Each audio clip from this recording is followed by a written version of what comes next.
करत शिकले. म्हणजे पुण्याला काही भाषा केलेत, काही मुंबईला. मी सकाळी 5ची बस पकडते आणि कधी कधी संध्याकाळी परत यायचे, कधी आठवड्याभर तिथे राहायचे.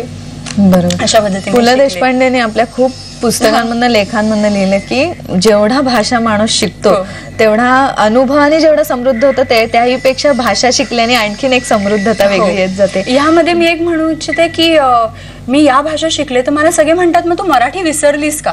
इनफॅक्ट मी मराठीच्या खूप जवळ गेले. म्हणजे मला अजून मराठीची ओळख माझी वाढली. मला मराठीमधले अजून काही शब्द किंवा मी त्यांचं मराठी लिटरेचर जे आहे ते जास्ती, साहित्य ते जास्ती वाचायला लागले. इनफॅक्ट वा, म्हणजे सो फॉरेन लँग्वेजेसमुळे उलट मी मराठी जास्ती शिकले असंही म्हणायला हरकत नाही. पुढचं पाठ आणि मागचं तर तोंड पाठ. अगदी पाठ नाही. पुढचा प्रश्न घेऊया. नमस्कार. रवींद्र. नमस्कार, मी रवींद्र कुडाळकर बोलतोय नाशिकहून. बोला. माझा प्रश्न असा आहे की दुभाषी क्षेत्रामध्ये करिअर करण्यासंबंधी अनेक लोकांमध्ये अवेअरनेस नाही अजून म्हणावा इतका. बरोबर. तो जागृत करण्यासाठी काय केलं जावं असं आपला अनुभव लक्षात घेता आपल्याला काय वाटतं? धन्यवाद मॅडम. दुभाषी क्षेत्रामध्ये अजूनही एवढी जागृती नाही लोकांना ते करिअर निवडावं असं, त्याच्यासाठी तुम्ही काय सांगाल? जागृती आपल्याकडे नाहीये. म्हणजे खरंच कुठल्या लँग्वेजेस शिकाव्यात ही माहिती नाहीये. सध्या आता बघाल तर ट्रॅव्हल अँड टुरिझम मध्ये जर असाल तर फ्रेंच किंवा स्पॅनिश या भाषांचा खूप फायदा होऊ शकतो. MBA करत असाल तर जर्मन किंवा जॅपनीजचा फायदा होऊ शकतो.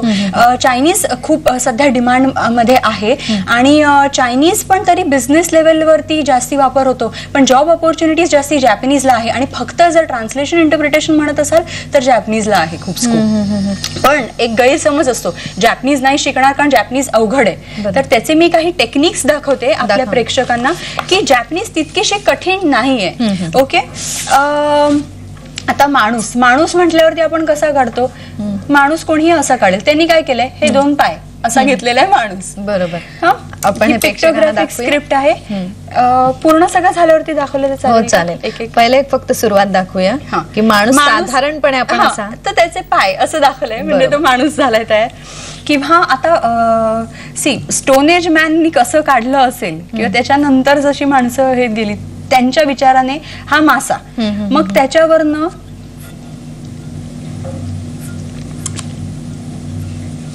असं झालं आणि त्याच्यावरनं हे चित्र तयार झालेलं आहे ते म्हणजे माशाचं. बरोबर.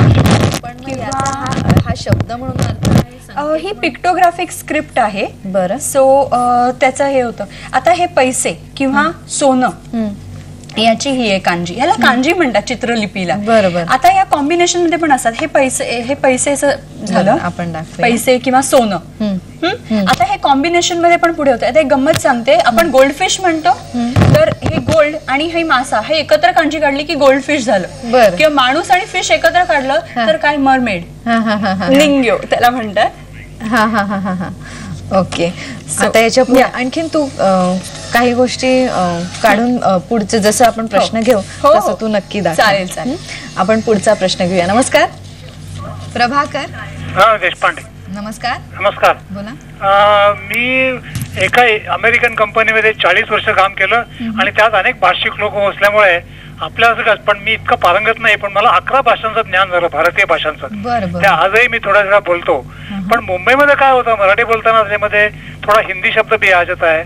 Sometimes we speak and English also in that.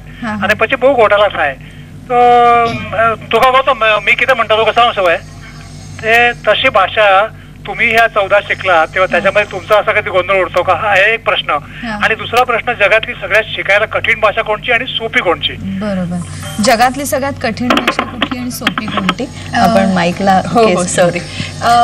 सर्वात सोपी भाषा आणि कठीण असं कुठल्याही भाषेमध्ये माझ्या मते तरी आपल्याला नाही करता येणार, म्हणता येणार. पण तरीही माझ्या रीत्या मी आता 11 भाषा शिकले तर सध्या सोपी तशी म्हणता येईल जॅपनीज. कारण जॅपनीज खूप मराठी सारखी. एक उदाहरण द्यायचं झालं तर मराठीत आपण म्हणतो अच्छा असं आहे का, जॅपनीज लोक म्हणतात सो देस का.